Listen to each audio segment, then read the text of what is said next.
ketika kita menyentuh mushaf maka hendaknya memiliki wudu. Sama saja apakah menyentuh keseluruhan mushaf atau sebagiannya saja, atau bahkan hanya satu ayat. Hanya saja memang para ulama di dalam masalah ini terdapat perbedaan pendapat di dalamnya. Terdapat perbedaan pendapat di dalamnya.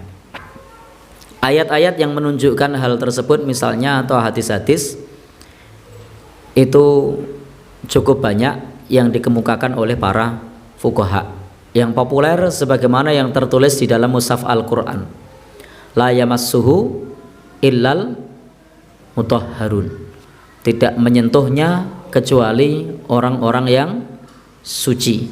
Biasanya di cover mushaf itu ada ayat itu dicantumkan sebagai bentuk pengingat agar tidak menyentuh mushaf kecuali orang-orang yang suci.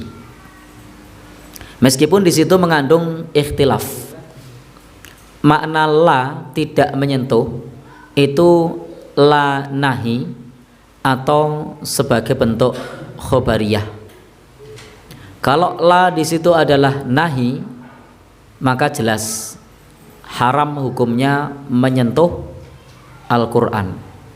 Karena la di situ adalah larangan, jangan menyentuh. Atau itu adalah la yang sifatnya kabar, tidak menyentuh atau jangan menyentuh. Kalau jangan menyentuh larangan, kalau tidak menyentuh itu kabar. Kalau itu adalah maknanya khobariyah, tidak menyentuhnya kecuali orang-orang yang suci, maka ini kabar. Maka ketika kita berwudu, maka berwudu itu tidak mutlak karena sifatnya adalah kabar. Jadi saya kasih contoh seperti ini, kalimat kabar dan larangan. Nah, kalimat kabar dan larangan itu berbeda. Jangan makan, nah, maka berarti ini larangan. Nah, karena jangan makan. Nah, tapi kalau tidak makan, maka itu kabar. Nah, itu informasi.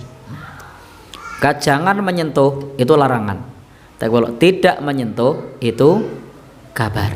Nah, maka apa yang ada dalam Al-Qur'an itu di kalangan para fuqaha letak perbedaan pemahamannya adalah itu sebagai bentuk kabar atau larangan.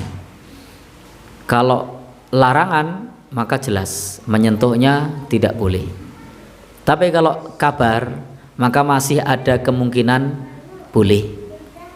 Sebagaimana ketika ada orang mengatakan tidak makan kecuali orang-orang al-khair. Artinya orang-orang al-khair yang makan. Apakah berarti orang yang lain dilarang makan? Belum tentu. Bisa jadi tidak selera. Kenapa orang al-khair makan?